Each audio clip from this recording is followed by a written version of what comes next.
Hi guys! Welcome back again to my channel. At for today's video nga ay, ayan, may nag-PM sa aking Facebook page.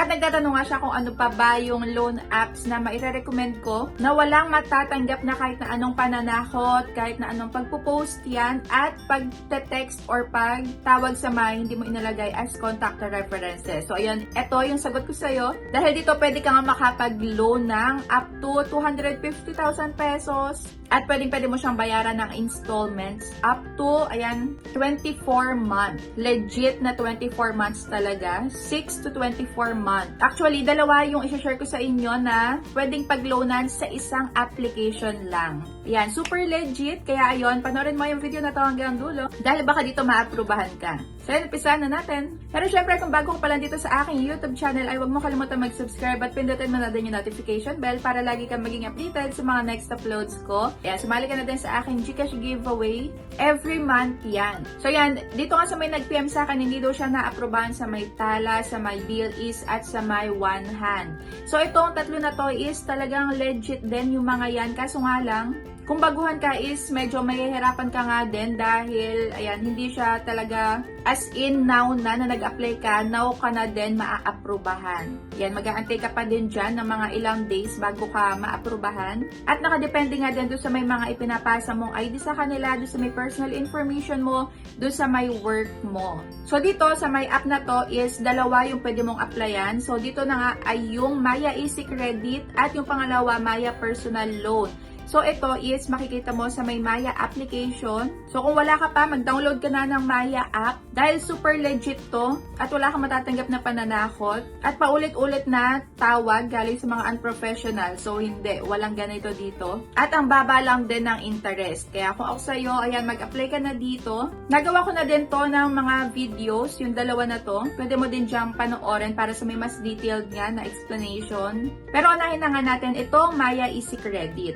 Una ako dito na-aprobahan sa may Maya Easy Credit. Ilang buwan ko lang din siyang ginagamit itong Maya app na to. Sa may transaction, sa may pagbayad nga ng bills online. Ayan, sa may pag-send, pag-bank transfer. Ayan, puro paulit-ulit lang ginagawa ko. Tapos, naglagay lang ako sa aking savings. Ayan, yung nilagay ko yata sa savings, napakaliit lang din. Nasa 200 or 500 pesos lang yata. Tapos, ayun, bigla na nila akong na-offeran nga ng limit dito sa may Maya Easy Credit. So, ito na yung pinaka-homepage nga ng Maya. So, dito makikita nyo may wallet dyan. Pwede kayo dyan mag-cash in. Dahil parang Gcash nga din to. At para sa akin, mas okay ako dito sa may Maya kaysa doon sa may Gcash. Para sa akin lang naman. So, dito, meron ngang wallet. Pwede ka siya maglagay ka ng balance mo, mag-cash in ka. Dito sa may savings, ayan, dito ako naglagay. Basta may laman yung Maya wallet mo, pwede ka na maglagay sa may savings. At dito sa may credit, ayan, eto na yung Maya Easy Credit. At dito sa may katabi niya yung loans, eto na yung Maya Personal Loan. So, ito yung mga pwede nyo magawa sa may ibaba. At meron nga din sila ditong refer and earn. So, currently, ito nga yung aking loan sa may Maya Easy Credit. O, diba? Gamit na gamit.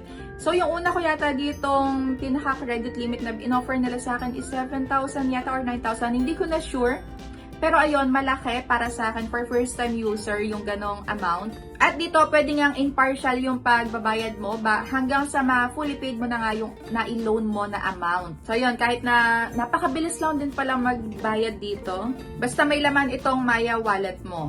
So dito, wala ding makakaltas pagka nag-loan ka. Mapupunta to sa may Maya wallet mo at pag nasa Maya wallet mo na, pwede mo na siyang i-transfer sa may ibang bank mo or dun sa may Gcash account mo nga din. So yun, natitira na lang sa akin dito is 300 pesos na lang at yung pinaka-limit ko is 14,500 pesos. So ayan, papakita ko sa inyo yung ibang details ng loan ko dito at kayo na mag-decide dahil talagang okay na okay ako dito. So ayan, sa may 14,200 na loan ko, ang pinakababayaran ko lang is 15,059.33 pesos. So ito na yung pinaka-sample. Ayan, December 19, ayan, 3,200. Ang pinaka-service fee ay 191.68. Tapos yung DST is 1.97. So yun lang yung pinakamadadagdag dito sa may iniloan kong 3,200. At next naman is 11,000. Ayan na yung na-loan ko. At yung pinaka-service fee lang is 658.90 at yung DST ay 6.78. O diba? Napaka liit lang din ng mga nadadagdag kumpara dun sa may talaga mag-loan ka sa may ibang loan apps. At eto pa, pagka 500 lang naman yung kailangan mo, kasi dito pwede kang mag-multiple loans nga pala hanggat hindi mo nauubos yung credit limit mo ay pwede mong i-loan ng paulit-ulit. So kung 500 lang yung kailangan mo, ito example, 500, ang service fee lang ay 29.95, tapos DST 0.31. O, diba? Napakabongga. Ayan. Sa 9,000 pesos, ang service fee mo ay 539.10 at DST 5.55 lang. So, ayun. Sino ba ang mga qualified dito sa may Maya Easy Credit? Ayan, 21 to 65 years old, Filipino resident na dito sa may Pilipinas. Kasi meron ditong OTP na mga hinihingi. At, ayan, have upgraded my account. Meron kang good credit standing or wala ka ditong committed na any fraudulent transaction. Kailangan nakakapagbayad ka dito on or before your due date. Mas okay kung before due date.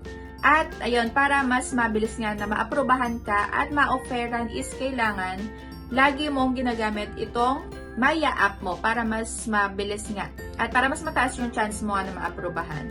Ayan, sabi nila dito, keep using Maya to pay bills. Ayan, pambayad ng bills mo, tubig, kuryente, at marami pang iba. Buy load, kasi may buy load din dito. At shop online or in store. So, yun yung mga kailangan mong gawin. Saka yung mga pag-transfer na din. At yung savings mo din. Ayan, kailangan, pwede mo din siyang lagyan.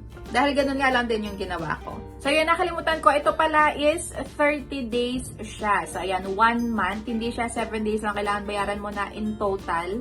So, ito, 30 days siya, 1 month to pay. Kaya hindi ka mahihirapan dito sa may pagbabayad.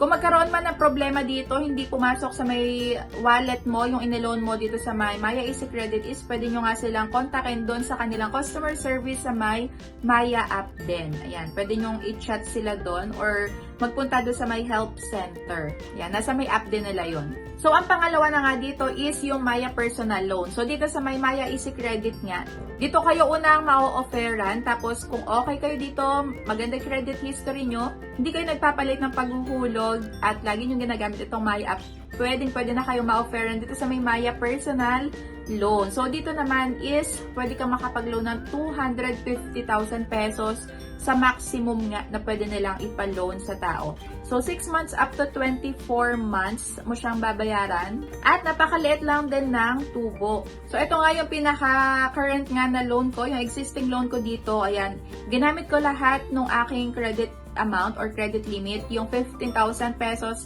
At 6 months to pay ko nga siyang babayaran. So, 6 months to 24 months nga yung pamimilian. Kaya ayun, doon ako sa may 6 months. At wala na ako ditong pinagpapasa na kahit na anong requirements. Kasi nga, naipasa ko na to nung ako ay nag-apply pa lang sa may Maya Easy Credit. So, dito, magsasagot ka lang ng about sa iyong, ayan, employment details.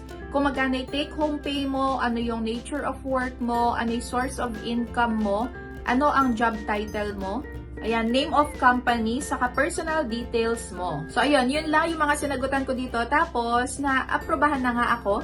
At syempre, ginamit ko nga din yung aking buong credit limit. So, dito ay mayroong 3.99% na effective interest rate at may add-on rate na 2.40%. So, para sa akin, napakaliit na to.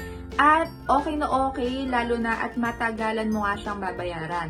So, ito na yung pinaka-monthly ko na babayaran sa may 15,000 pesos nga na loan ko sa kanila. 2,860.50. So, yung qualified naman dito sa may Maya Personal Loan is same lang din doon sa may Maya Easy Credit. Kailangan, ayan, dito ka din nakatira sa may Pilipinas at 21 to 65 years old.